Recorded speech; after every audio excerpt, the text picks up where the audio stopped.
Egindakotik ikasten, etorkizuna euskaraz ardazten. Eskola Hiztunbilaren 25. jardunaldia Kursalean egin zen, urriaren 27 eta 28an. 400 lagun baino gehiago bildu ziren, ikastetxeetako normalizazio arduradunak, hizkuntzalaritza eta hezkuntza adituak, euskalgintzako eragileak eta hezkuntza komunitateko kideak.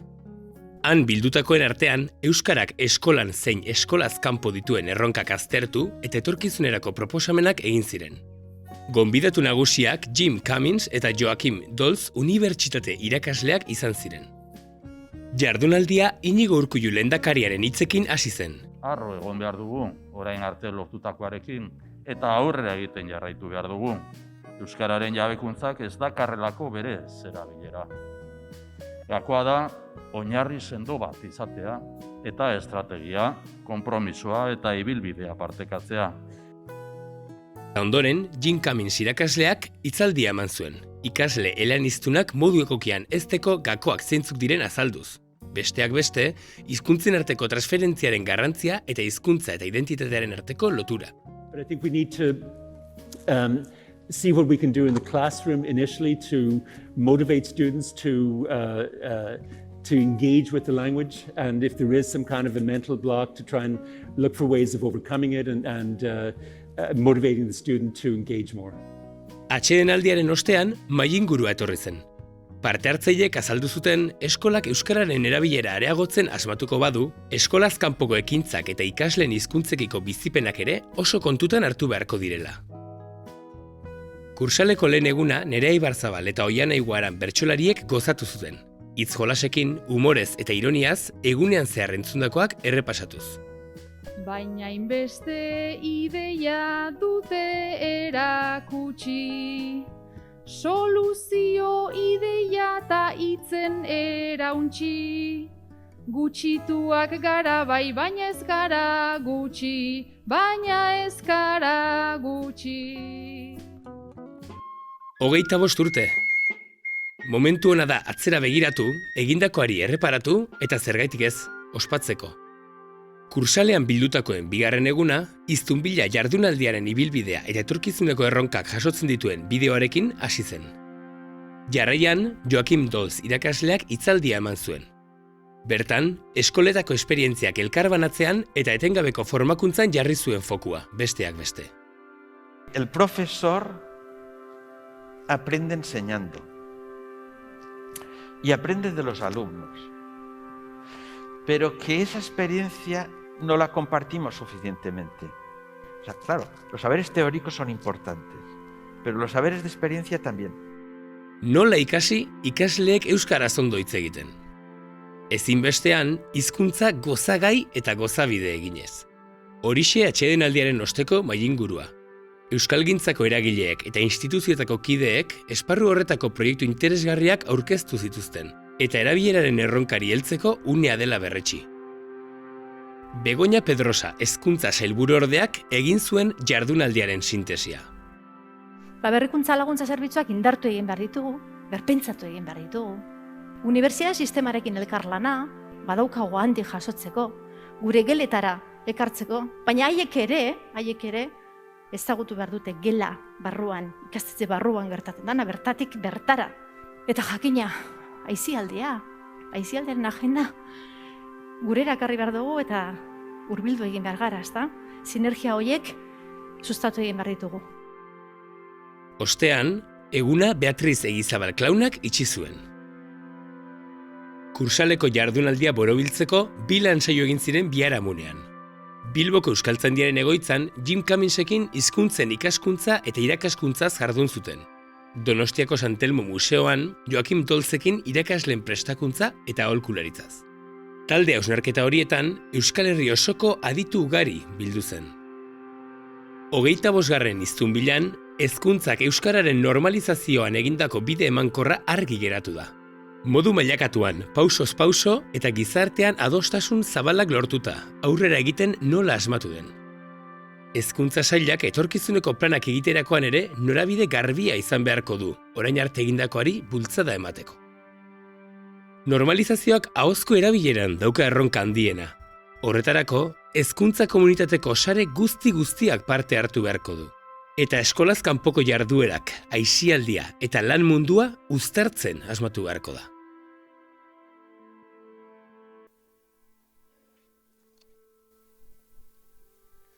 Tira, begibistakoa da, 25 urte pasa direla, 26garrengoan ere badaudela, baina helburuak ez direla aldatu. Bizitzaren esparru guztietara euskararen normalkuntza, normalizazioa ekartzeko oraindik ere erronka eta pausa asko emateko dauzkagula. Eta horri helduko dugu beste bi egunez ere, gaur eta bihar jardunaldi hauetan, hainbat aditu entzunaz, jakina hainbat esperientzia partekatuz, eta lehen azpimarratu dugun bezala, nahiko genuke hau behintzat guztiontzako topagune izatea, elkarlanerako topagune izatea, eta elkarrekin esperientziak partekatzea. Horixe beraz gaurko eta biharko egun bi hauetako erronkak. Jardunaldi hauei hasiera emateko gurekin dago lehen esan bezala Eusko Jaurlaritzaren hezkuntza sailburuordea Begoña Pedrosa eta berari emango digu hitza.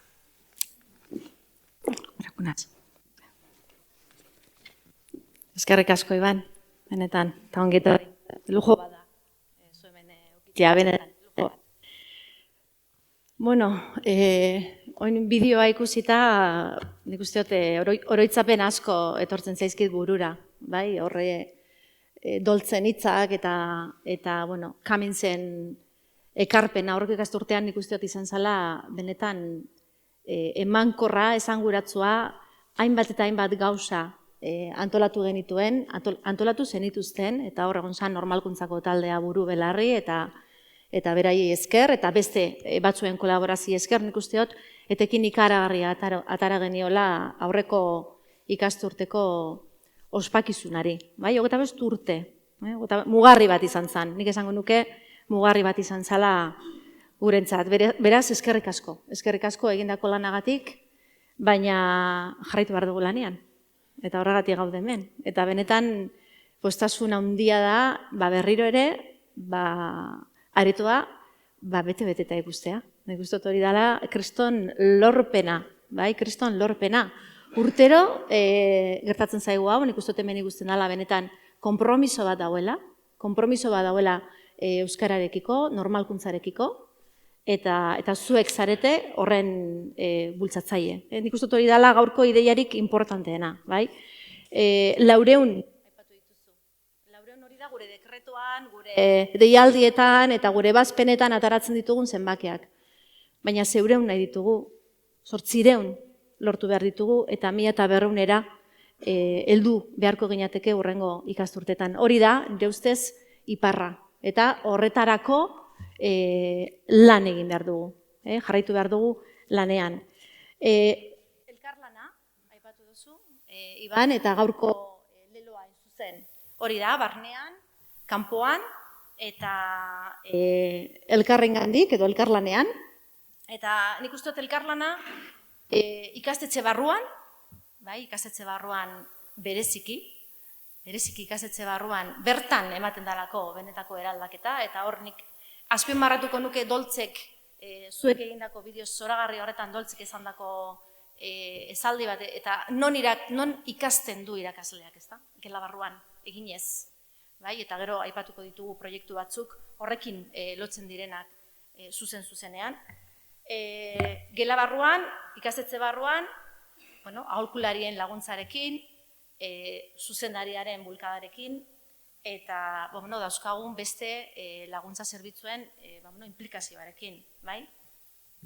Esango nuke, elkarlana baita ere, eskola eta eskolaz kanpoko eragileekin. Nik uste dut, inoiz baino presenteagoa daukagun gaia dela. Eta hemen aipatu nahiko nuke aurreko udaberrian ospatutako udaltop jardunaldiak, eta bertatik jaso dugun hausnarketa nik uste dut nahiko ibilbide argia markatzen digula, eta landu egin dugu, eta jarraituko dugu lantzen, baina nik uste dut beste mugarri bat izan zala, aurreko ikasturtean, eta hor administrazio ezberdinen nik uste dut implikazioa nabarmena izan zala,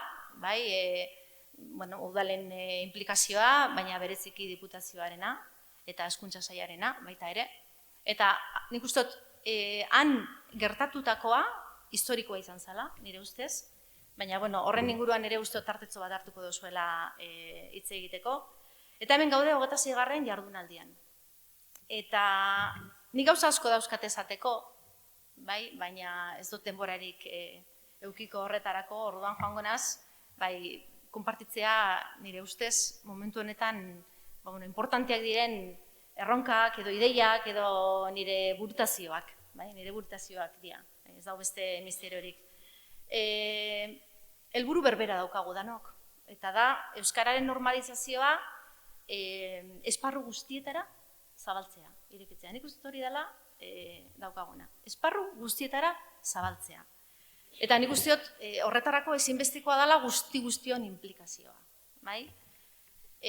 Hainbat gauza entzungo ditugu gaur eta bihar, adituak eta adituak izango ditugu gure artean, eta entzungo dugu zer egiten ari garen. Eta hori da importantena. Zer gertatzen ari da gure ikastetxeetan eta gure ikastetxeen inguruan. Gure ikastetxeen inguruan. Eta nik usteot beste helburu bat ere badaukagula egun hauet. Eta da, sarea, Uribarri sarea osatzen duzuen arteko, berriro ere elkarrekin egotea, eta gainera maskara barik, ikusi duzue aurreko ikasturtean ere, oraindik ere maskararekin geundela, orduan, berriro ere elkarrekin egotea, eta gozatzea, eta ikastea. Bai, eremu formalean zein informalean, bai?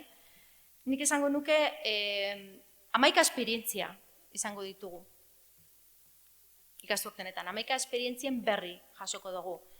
Askotarikoak, bai, anitzak, nik usteot, gainera bakoitzak badaukala bere izaera propioa. Nik usteot Uribarriren beste elementu importante bat, eta Doltzek aurreko ikasturtean asko azpimarratu zuen izan zara saretzearena, ez? Gogoratzen duzu, Iñaki, berak hitz egiten zuen, berak faltan botatzen zuela zenbat gauza egiten diren, zenbat gauza egiten diren Euskal Hezkuntza sisteman, eta faltatzen zaigu berak esaten zuen korpusa. Korpusa bere termino marabilloso horietan, ez? Korpus hori hemen dago, entzungo dugu gaur, entzungo dugu bihar, baina horren sistematizazioa faltatzen dela, hori da berak azpimarratu zuen, ez da? Eskuragarri izatea, gai izatea benetan irakasle guztiengana heltzea.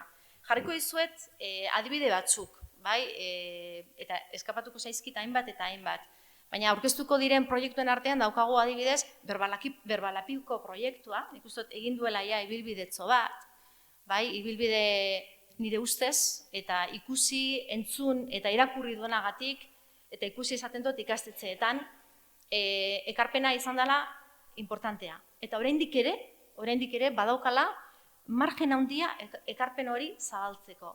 Eta gauza sinpleak, jatorrira eramaten gaituztena, ari gara ahozkotasunez hitz egiten, eta ahozkotasunak daukan garrantzia, errutinak lantzea, bereziki eremu erraldunetan murgiltzen garenean, eta nik usteot ekarri duela sistematizazio bat estrategietan, eta hori edatu egin behar dugu, eta gure aholkularien bitartez, eta parte hartu duten irakasleen bitartez ikastetxetara edatu egin behar dugu, praktika ona delako. Eta gero, tokian tokiko ikusiko dugu, ze enfoke ematen zaioan. Baina estrategia hori da, korpusaren adibide bat. Hori izan daiteke adibide oso argia. Aipatuko nuke baita ere, komunidadearen importantea, ezta? Eta hor daukagu adibidez, Elkarritz proiektuak egin digun ekarpena, kostatu zaigu, eta hola nabil pizkata aitortza egiten, kostatu zaigu ikastetxeak animatzea. Bigarren hezkuntzako testuinguruan kokatzen gara proiektu honetan. Proiektuak dauka helburu oso argia. Ikasleen hizkuntza edo euskara gaitasuna hobetzea. Kalitatea eta kantitatea. Horretarako jaio zen. Baina oso ardatz importantearekin. Eta zen, berbaldiaren garrantzia gelan. Berbaldiaren garrantzia eta elkarrekintzak daukan inpaktuaren neurketa, baina neurketa ez ikerketa talde batek egiten duen neurketa, baizik eta irakaslea berak gelan egiten duen praktikaren hausnarketa. Eta hori, etxe barruan, ikastetxe barruan, zabaltzea, eta hausnartzea. Eta autokonfrontatzea esaten duguna. Eta beste helburu batekin baita ere jaio zen. Sare bat egitea. Ikastetxen artean sare bat egitea. Kostata, baina nik usteot beste bide bat egin dugula, eta horten bauzkagu eskaerak proiektuan sartzeko. Eta hori da lortu behar duguna, jentea motibatzea eta jentea erakartzea proiektu esanguratsuetara. Aipatuko nuke baita ere, R600 ikastaroa, aukera izan dut ikusteko eta aztertzeko, eta hor dauko euskal dimentsioaren eta kulturgintzaren garrantzia. Nik uste dut ekarpen esanguratsua izan dela ikastaroa, eta zoriondu egin nahi dute hor barruan egon dien pertsona guztiak. Edatzeko modukoa, harrigarria bada ere, ikastetxe gutxik eman zuten izena, nahi dugu, ikastetxe gehiago animatzea. Jakin dakigulako, eta adituek esan digutelako ikastaroa kalidadezkoa dela. Eta kalidadezkoa da arrazoi ezberdinengatik. Bat, ekarpena egiten dio irakasleari, ezagutza garatzen duelako, baina baita ere ikastetxeari. Hor, erronka ere bazan, eramatea ikastetxera proiektua, hizkuntza proiektuan txartatzea, ezta? Orduan, hainbat eta hainbat, korpus horretara, eraman behar ditugun, hainbat eta hainbat praktiken ezagutzaren zabalkundea. Hori da, nire ustez, oso presente izan behar dugun helburua, bai? Eta enroiatzen ari naiz barkatu, baina minututxo hauek aprobetsatu behar ditut, ze ez daukat aukerari geratzeko, eta behintzat, zuen hausnarketa bultzatzeko helbururekin egiten dut. Nik hau guztia kontatzeaz aparte, nire esperientzia propioa labur-labur ekarri nahi nizuen, ez? Eta azken egunotan eta azkenengo hilabeteetan asko entzuten ari gara kurrikulumaz, esaten ari diren hainbat eta hainbat gauza, kurrikulumaren edo euskal kurrikulumaren dimenzioa, zer dan euskal kurrikuluma eta zer ez dan euskal kurrikuluma. Nik uste hor badala edo badaukagula hausnarketa egiteko premia eta gogua, ezta? Eta nik esango nizueke, ikastetxe bakoitzak erabaki dezakela euskal kurrikuluma nola garatu, zelan garatu. Jakina, gu geu, hezkuntza sailetik, bultzatu eta animatu egin behar ditugu ikastetxeak. Eta eskaini egin behar ditugu formazioak. Baina ikastetxe bakoitzak egin dezaken zerbait da. Nik nire ustez eta nire esperientzia propioa erabiliz, nik euskara ikastetxean ikasi nuen, familia erdaldun eta etorkin batetik natorrelako, eta benetan eraman ninduena euskararen atxikimendura izan zen nire esperientzian oinarritzen naz. Eta hau ez da teoria, hau da praktika eta bizipen propioa. Izan zen kantugintza, holan, literal, kantugintza. Eta oraindik ere kantugintzan jarraitzen dut. Eta horrek eramaten nau, euskaraz amestea, pentsatzea eta egitea.